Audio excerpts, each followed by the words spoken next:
Hey everybody, and welcome back to the channel for war number 2. You can see the bands here are Torch and Ghost again. We also got Hercules for the first time. I actually had a busy day with family, and I'm grateful that we had a little bit of flexibility in our war plan that I could have a little bit of a lighter war today. So I have Odin for a pre-fight on Node 24, and then it's going to just be 3 fights with Moleman and Man-Thing. So coming in, we're starting in tier 2, path 3B. There's only one fight on this path, and it's going to be Wasp, who is a high ground defender. And this is a pretty straightforward node. Since I used the shock pre-fight already for node 24 for another summoner, I didn't want to give him all of these because of Burden of Might. So I am just going to give myself the protection one because why not? Going up against a spam later and this Wasp, they can both end you very quickly, so a little bit of protection isn't going to hurt since I already have Odin. And this only has the best defense, which doesn't matter because of our true accuracy and also explosive personality. So the only way that the fight can kind of get out of hand is if, you know, I take a heavy, or if I have to start hitting her block to bait out a special, or, you know, if I lose my true accuracy or stuff like that. So a little bit more dangerous than the spam that I fought here last war just because of high ground. But we're going to try to nuke her by just getting straight into our frenzy here. And like I said, we do have to worry a little bit about high ground, and then just trying to bait out a special one. I'm noticing that my monster mass is falling off pretty quickly, so I'm actually going to lose frenzy. I don't throw a special one there. I was hoping to get to my special 2, but I didn't. So yeah, took a hit to the block there. We still have true accuracy, so there's not really much that can go wrong in this fight at this point. But I do just kind of go for the nuke here. I'm hoping for 1 crit, and I get it. So yeah, that would have maybe meant I took more block damage if that didn't finish her off, and I realized it was a little bit of a risky strategy, but at the same time I was just worried she was being too passive. I do notice that in general some of the AI is a little more reluctant to throw specials these days. Now I was really happy to be able to fight Man-Thing back in to take this same fight, the Silver Surfer, once again. It's just another option. If you're not going to use Horseman Archangel and you want to use a Mystic, I actually highly recommend Man-Thing even over Clairvoyant. I've seen Clairvoyant die here. She just doesn't have as much control of the fight as you do with Mr. Man-Thing here, and this fight is going to go even more smoothly than the last war, so I can't wait for you to see this because it's just like a total wrecking ball against Silver Surfer here. So this has chitinous thorns, but we're bleed immune, and it has buffet, but it doesn't matter because despair is going to be you know, blocking the healing, throw the heavy, get all those debuffs, we get all the power back with Mystic Dispersion, and we don't have to worry about strike counter simply because we're always going to have specials. I'm always within 1 or 2 hits of any specials because of the MD5. Now here we go again, throwing another heavy. Notice I have the Petrify Mastery, so even those heavies when he is stunned don't give him that much power. When we bait the special 1, we do the dash out and then dash in, and then you just have to time the second dash there, throw another special 2, and at this point he's basically down. I could have done any kind of hit, but I just threw a heavy attack and then he poisoned out. So very, very smooth fight there. Man-Thing is really fun. I don't think he's going to fit every war, and we're not always going to see Surfer there, but when it works out, I happen to be taking a lighter load because there were lots of Archangels and Corvuses and stuff doing big things this war. I was able to fit him for that one potentially pesky node and just get it down, so it felt good to contribute in that way. And next up, we have this mini boss. I've seen this give a little bit of trouble to people before for a few reasons. The brute force is certainly an issue because you want to be baiting out special ones. The animations in general with spam are very finicky. It's very easy to get, you know, heavy attacked and things like that. And additionally, with Limber, if you're sending somebody like Killmonger or Moleman to this fight, you're not going to be able to take advantage of a House of X pre-fight, which means that you are going to actually have to deal with Limber straight up.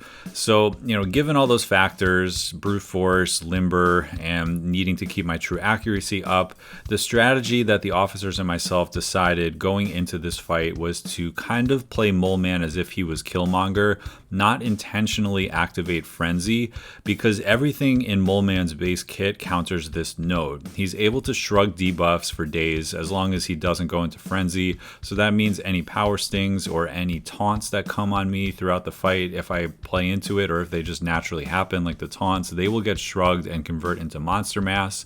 If I'm throwing the special ones, I'm going to keep the spider nonsense in check, which means my specials will do full damage. That will also add to monster mass. And additionally, when I have monster mass, I can use my block to proc the unstoppable, kind of like the counter punch charges of Killmonger, so that we can get right in that way.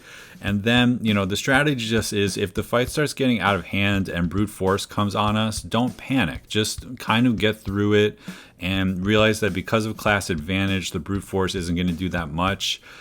Even if it ticks all the way through, it only takes off 50% health. So obviously we don't want it to be ticking on us, but it certainly is something that we can use to strategize. And the other thing is, there is a resistance in Moleman's kit to unblockable hits and breaking the block with a heavy attack. And one of the ways that you can die against spam is taking a heavy attack. He can throw it from really far away and it can connect, and he can just, it's such a fast animation that, even the best summoners can mess it up. So that's a nice little safety net as well. And then, of course, if I haven't talked about it yet, the fact that you can have true accuracy up for the entire fight as well. So yeah, Moleman hard counters this node, but you do need to execute and you do need to be able to keep your cool if things start getting out of hand. So with that, let's start the fight right about now. So the way that I'm going to start the fight is actually by holding block and baiting out a heavy attack.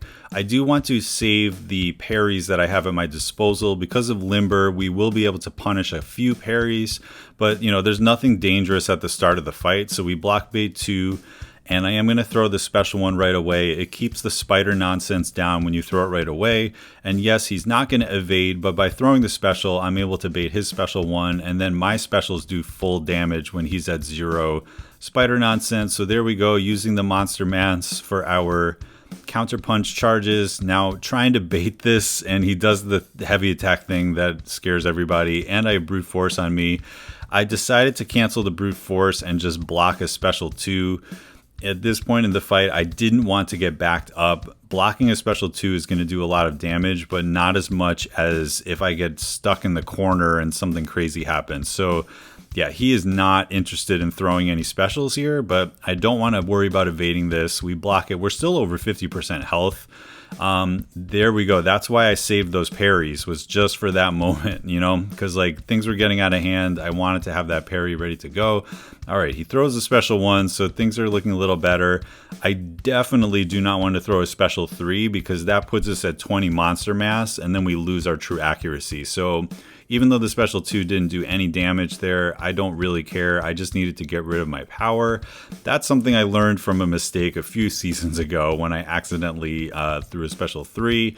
But here we go. The rhythm of the fight is finally down. We're doing what I said we were going to do.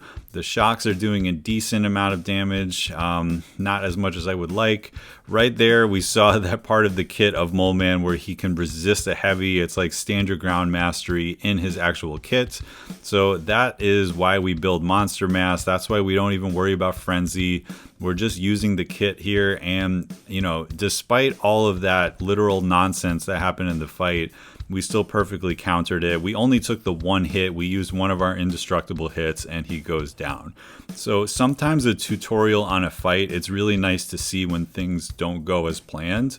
But it's also nice to know when you pick a counter that works out like that, because he basically counters everything in the kit and we didn't have to nuke it down. I mean, I could have tried to do special 2s and back-to-back special 2s and all that, but maybe I would have accidentally gotten a porker popper on me. There was enough dangerous things in the fight that I went for utility over damage, and interested to hear what you might think about how you would counter that fight any differently, or if you like that strategy. So war number 2, we ended up winning. So we're 1-1 on the season. We definitely cleaned up our act a lot. A lot of people took some pretty heavy loads of fights. Like I said, we had Naz with his Corvus take a bunch of fights. And I'm trying to think what else. I think Toffray had a lot of Archangel and APOC fights. So, you know, it's really nice to also have the flexibility that if I'm just kind of on garbage cleanup duty, taking 3 fights, a couple mini bosses on the way, that the rest of the team is doing their thing and working out as a team. So great start to the season, 1-1. We'll finish up the week today and then move forward. So hope you guys have a great day. Thanks for checking out this video, and I'll catch you in the next one.